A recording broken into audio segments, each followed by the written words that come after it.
Our last piece is going to come from a book entitled The Warriors by J. Glenn Gray, who was a philosophy professor who had been a soldier in World War II and afterwards wrote about his perspective of war, of his own experiences. He referred to his own memoirs, the notes he had taken.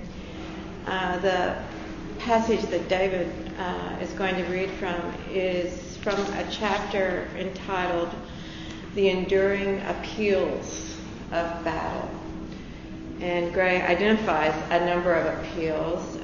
One I would mention first because I think it's one that in many ways civilians share in this sort of digital age with soldiers themselves, and it's this appeal of seeing, right? This idea that we can kind of observe war, and particularly most recently, and I'd say in most of our experiences, the extent to which we found ourselves all glued to the television during the shock and awe stage of the invasion of Iraq, and that just, regardless of whether or not we supported that action or didn't, that there's something about the seeing, to see what happens, and seeing becomes this thing that enables us to kind of distance ourselves somewhat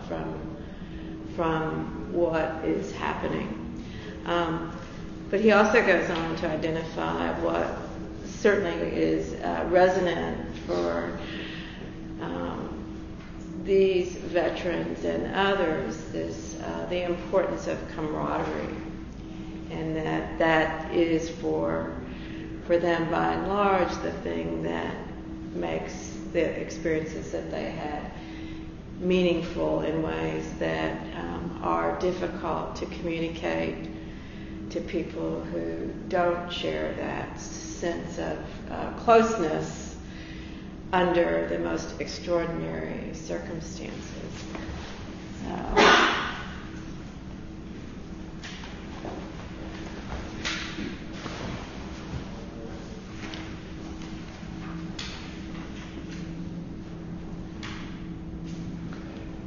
My name is David Warnock.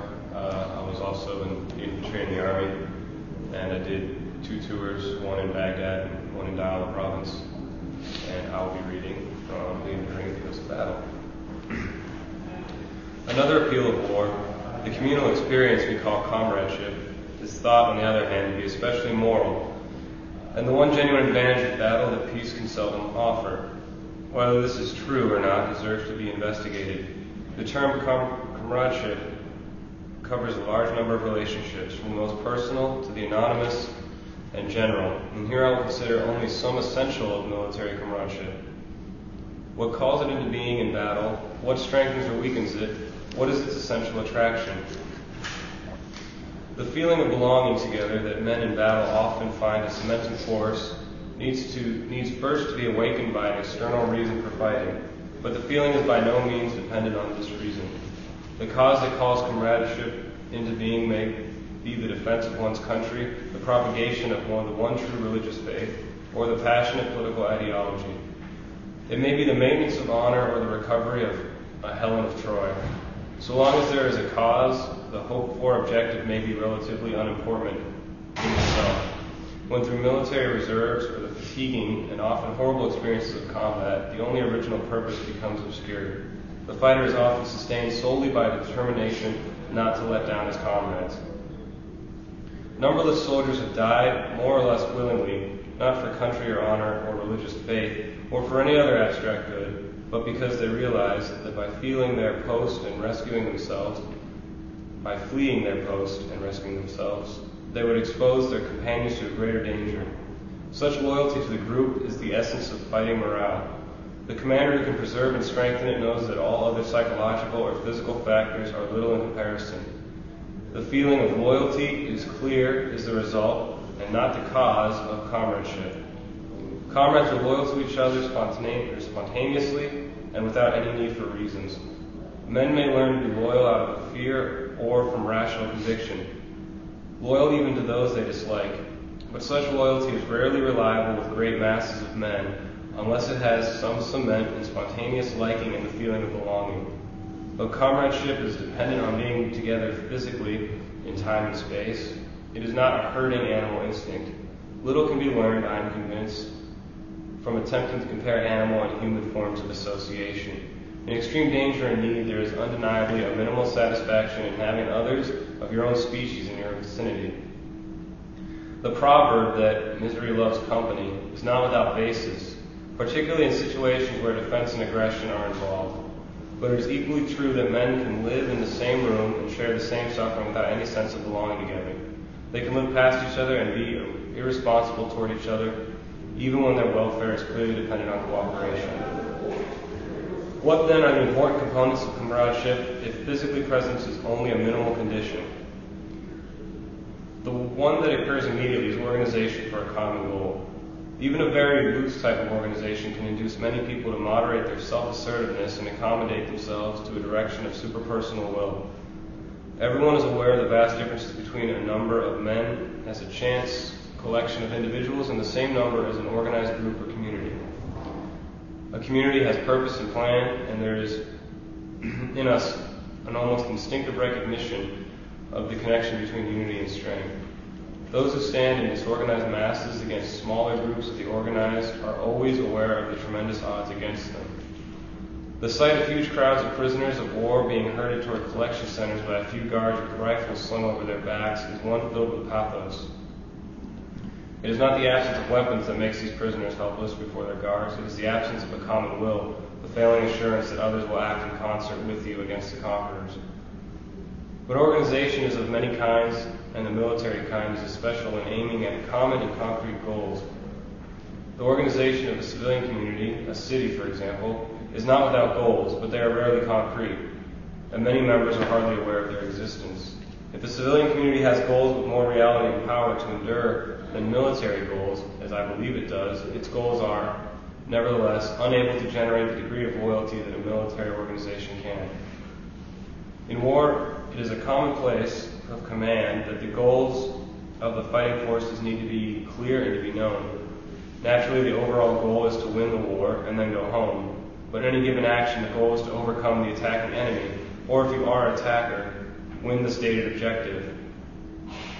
Any fighting unit must have a limited and specific objective, and the more defined and bounded it is, the greater the willingness, as a rule, on the part of the soldiers to abandon their natural desire for self-preservation. Officers soon learn to dread hazy and ill-defined orders from above. If the goal is physical, a piece of earth to take or defend, a machine gun nest to destroy, a strong point to annihilate, the officers are much more likely to invoke the sense of comradeship. They realize that comradeship at first develops through consciousness of an obstacle to overcome through common effort. A fighting unit with morale is one in which many are of like mind and determination, unconsciously agreed on the suppression of the individual desire and the interest of the shared purpose. Organization for a common and concrete goal in peacetime. Organizations do not evoke anything like the degree of comradeship commonly known in war. Evidently, the presence of danger is distinctive and important. Men then are organized for a goal whose realizations invoke the real possibility of death or injury. How does danger break down the barriers of the self and give man an experience of community?